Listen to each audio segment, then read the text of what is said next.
Grabe to guys, wala tong filter, grabe. Naguglow yung skin ko dahil sa puti oh, 'di ba? Ang puti.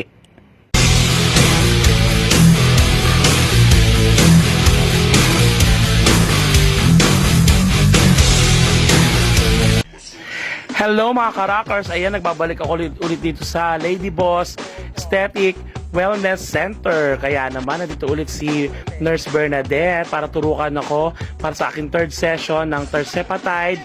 Ayan, para pang diet ko ulit, ganon. O diba? So, bago ko turukan mga ka-rockers, salamin muna. O diba? Napansin nyo ba? Medyo limit na yung chan ko. Diba? Ang bonggang-bongga. Ito nga pala yung dati. So, sira yung weight scale ko kaya hindi na ako nakapagsukat ulit. Pero, antayin na lang natin. So, this is my pang third time po. Ayan, so medyo sanay na ako sa turok-turok. Grabe, sobrang gaan talaga ng kamay ni Nurse Bernadette. In fairness, wala ako talagang maramdaman pag tinuturukan niya ako sa may taba-taba ko ganon. O diba? Napakagaan ng kamay niya, in fairness. Kaya gusto ko siyang magturok sa akin. Wala akong nararamdaman sobra. A few moments later. Ayan mga karakas, grabe, tingnan nyo to, wala tong filter oh. Ayan. So, nag-glow yung skin ko sa puti, di ba? Bongga-bongga. Kaya naman nagpaturok ulit ako. Second turok ko na ito ng Gluta Push.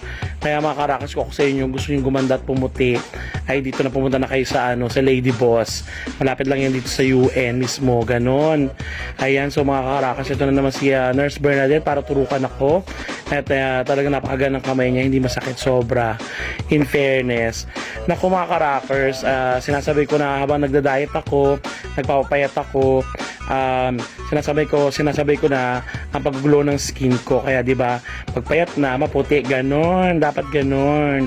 Kaya ako sa inyo, pumunta na kayo dito sa Lady Boss Aesthetic Wellness Center. Ayan, so mura-mura lang ito mga ka-rockers. I-PM nyo sila, bibigay ko sa inyo ang kanilang Facebook page. Ayan, so ayan, bisitahin nyo, mag-PM kayo at sasagutin kayo ng mga tauhan dyan. Napakabait ng mga tao dito, in fairness. And nagpapasalamat talaga ako ng bonggang-bongga kaya Doc Akit Salon, ayan, at kay Nurse Bernadette. Maraming salamat po. And thank you so much. Abangan ulit.